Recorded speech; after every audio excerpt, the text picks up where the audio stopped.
서로 권리와 의무를 정하는 건데 거기에 의무만을 명시한 사항만 법에 있는 것만 적는다면 그게 이제 노동부가 제시하고 있는 표준근로계약서거든요.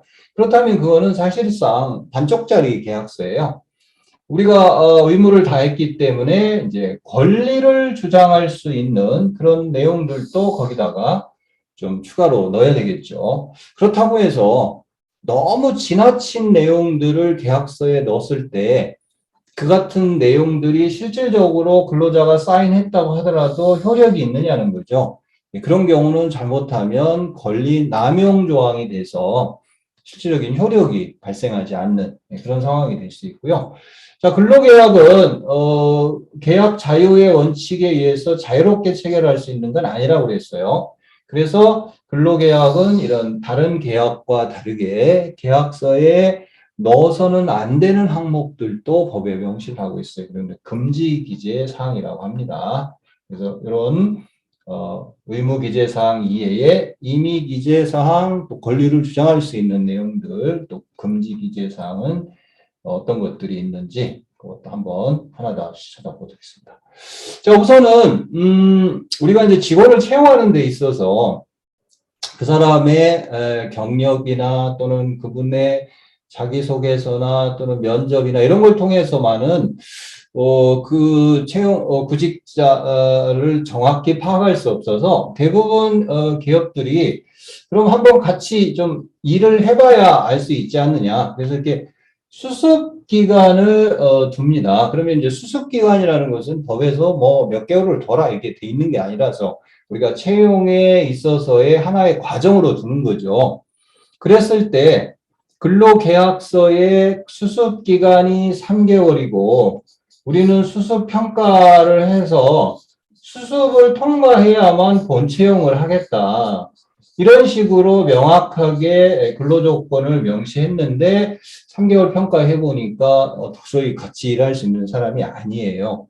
그래서 우리가 그 사람의 본채용을 거부한 것에 대해서 일부 그거에 대해서 그런 경우에 그것은 채용의 유보권을 행사한 것이다라고 보는 그런 판결이 있는가 하면 근로계약서에 수습기간이 적용된다고 명확하게 명시하지 않았다면 우리는 뭐 일반적으로 다 수습을 통해서 사람을 채용합니다라고 해서 그것을 본채용을 거부한 부분에 대해서 그것은 해고에 해당된다는 판례가 있어요. 네, 그래서 우리가 어쨌든 그분에 대한 채용하는 과정에서의 수습을 정확하게 적용해서 채용을 하는 데 있어서 권리를 주장하려면 근로계약서에 이런 수습에 관한 부분들을 명확하게 명시를 해줄 필요가 있다.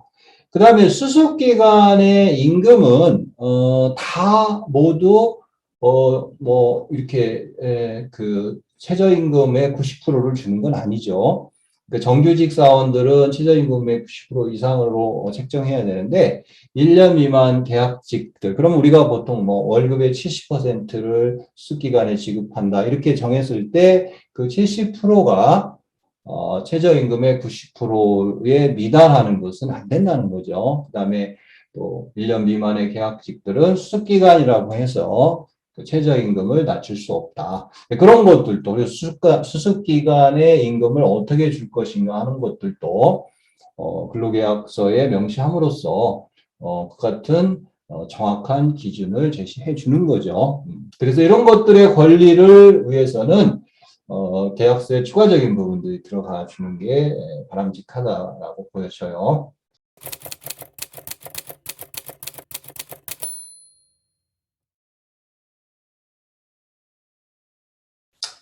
그 다음에 직원이 회사에 들어와서 본인이 회사를 그만두겠다고 하는 거 그러면은 퇴직의 자유는 우리 헌법상의 직업 선택의 자유라서 그것을 제한할 수는 없는 거죠. 그런데 아무런 인수인계도 없이 그냥 갑자기 그만두는 것을 뭔가 좀 방지한다고 한다면 우리가 퇴직하겠다는 사람을 퇴직을 못하게 할 수는 없는 거죠. 그냥 헌법의 기본권이니까. 그래서 이런 퇴직에 관한 부분은 뭐 노동법에 별도로 정한 게 없으면 이제 민법을 따라가게 되는데 그 민법의 고용계약에서는 내가 한 달 전에 퇴직의 의사를 표시하면 한 달이 지나면 근로계약의 해지의 효력이 발생하도록 이렇게 되어 있어요. 그래서 결국은 뭐 한 달 안에 인수인계를 해주면 되는 거겠죠. 그런데 이러한 갑작스러운 퇴직을 방지한다면 이런 퇴직 절차를 명시해 줄 필요가 있다. 그래서 퇴직하기 전에는 뭐 최소한 이런 의사표시도 하고 인수인계를 하고 그렇게 퇴직을 해달라. 이것도 하나의 계약이죠. 그래서 만약에 이러한 부분에 대해서 서로 합의가 이루어져 있는데도 불구하고 그것을 위반해서 갑자기 퇴직해서 회사에 만약 손실을 발생시킨다면 그것도 계약 위반에 따른 책임을 물을 수는 있을 겁니다. 그럼 그런 권리를 주장하기 위해서는 그래도 계약서에 이런 퇴직의 절차 정도는 명시를 해 주셔야 그 계약서의 완성도가 높아진다.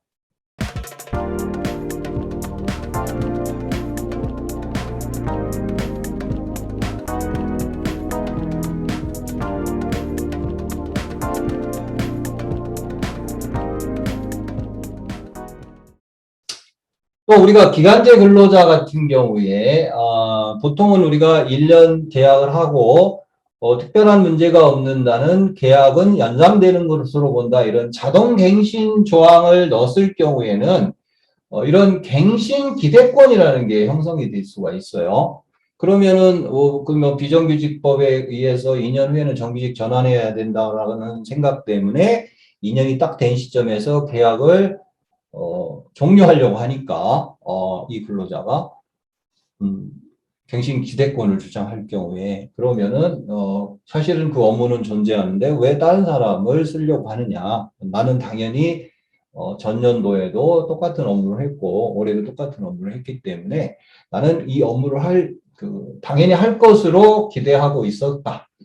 그래서 우리가 그런 것들의 문제를 최소화하려면 근로계약은 1년 돼서 1년 계약했으면 종료를 원칙으로 하고 당사자 간의 합의를 통해서 계약을 연장할 수 있다. 뭐 이런 것들을 계약의 해지 사유로 넣어놓는 것이 차라리 우리가 이런 갱신 기대권으로 인해서 여러 가지 분쟁이 될 수 있는 것을 사전에 좀 예방할 수 있지 않는가.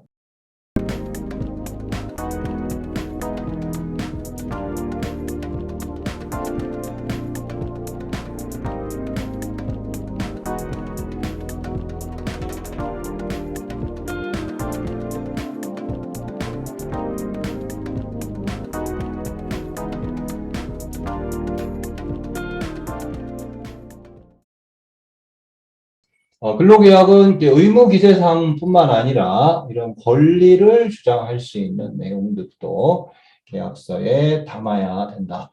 자, 이렇게 권리의 내용을 담아야 된다고 하니까 그걸 너무 지나치게 담는 거를 우리가 권리 남용이라고 합니다. 그럼 결국 이것은 담았지만 남용이 됐기 때문에 사실상의 그 효력을 뭐 근로자가 사인했는데요. 이래도 그것은 효력이 인정되지 않는다는 거죠. 그럼 무효예요. 여기 뭐 사례가 있는데 지각을 3회 하면 하루 결근으로 봐가지고 연차를 하나 까겠다. 뭐 이런 식의 만약 계약 그런 규정 그런 근로 조건을 집어넣어서 근로자가 사인을 했다 하더라도 그것은 사실상 지각과 결근은 별개의 문제이기 때문에 이로 인해서 뭐 공제된 연차는 다시 회복해 줘야 되겠죠. 뭐 수당으로 지급하든가. 이것은 이제 권리 남용에 해당되기 때문에 근로자가 사인했더라도 효력을 인정받지 못하겠죠. 특히 연차 같은 거에 대해서 계약서에 연차 15일 중에서 1년 동안 10일을 의무 사용해야 된다. 사용하지 않으면 수당을 지급하지 않는다.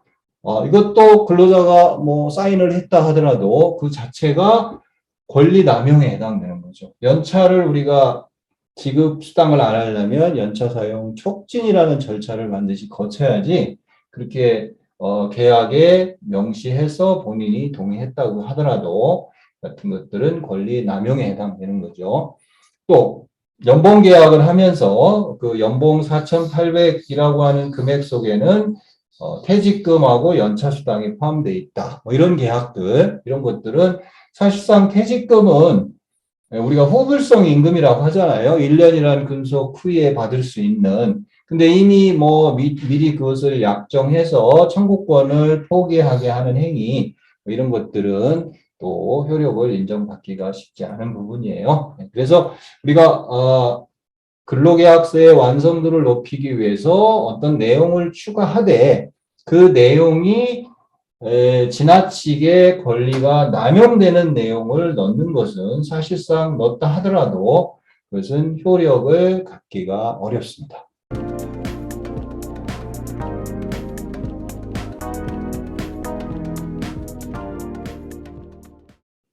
자, 이제 근로계약에서 마지막으로 금지하는 사항이 있어요. 자, 우리가 모든 계약에는 당연히 위약금 약정 계약이 들어가게 되죠. 아파트를 10억짜리를 사는데 그 계약의 실효성을 높이기 위해서 1억의 계약금을 걸어라. 그래서 그 계약금을 걸었는데 내가 아파트를 안 사겠다면 그것을 위약금으로 가져가잖아요. 그러나 근로계약은 그런 위약금 예정을 할 수 없다는 거죠. 자, 여기 판결을 보시면 학원 강사가 수강생의 일정 수에 미달할 때는 퇴사하게 되면 원장에게 위약금으로 얼마를 주기로 한 계약은 그 자체가 무효다. 이건 뭐 무효라고 하죠. 예, 무효가 된다. 그래서 이런 것들은 위약금을 예정할 수 없도록 두고 있기 때문에 효력을 가질 수가 없는 거죠. 금지 항목입니다. 두 번째, 손해배상을 예정하는 거. 뭐 당연히 모든 계약에서는 손해배상을 예정하죠. 당신이 3월 15일까지 집을 비워주기로 했는데 개인 사정으로 한 달간 내가 그 집에 못 들어가서 내 짐을 창고에다 보관하게 돼서 내가 이렇게 비용이 발생했다. 그러면 그것은 계약 위반에 대한 손해배상의 책임을 지는데 근로계약에서는 그런 부분들이 인정되지 않는다는 거죠. 너 연봉 1억 주는데 네가 1년간 근무하지 않고 중간에 그만두면 500만 원의 손해배상을 져야 한다. 뭐 이런 식의 계약들, 이런 것들은 사실상 근로계약에서는 인정되지 않습니다. 또 전차금 상계 금지도 되는 거죠. 그래서 근무 중에 사용자에게 피해를 좀 입혔다고 해서 근로자의 임금에서 본인의 동의 없이 일방적으로 그것을 상계 처리하는 거, 이것도 근로계약에서는 금지하는 사항입니다.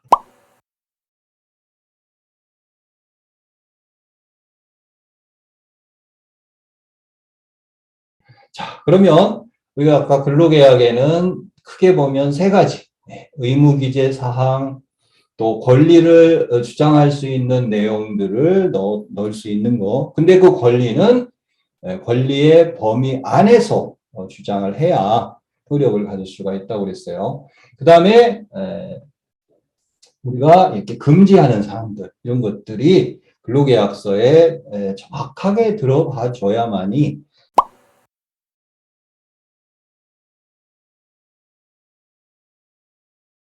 사실상 이제 그 계약서가 어떻게 보면은 그냥 서면이 아닌 그 뭐 구두로 했을 경우는 증거가 없지만 서면으로 명시해야 되는 부분이기 때문에 더욱더 근로계약서는 그런 내용들을 정확하게 내용을 정리해서 계약서를 만들어서 계약을 체결을 해야 되는 굉장히 중요한 그 요소라고 저는 생각이 듭니다. 자.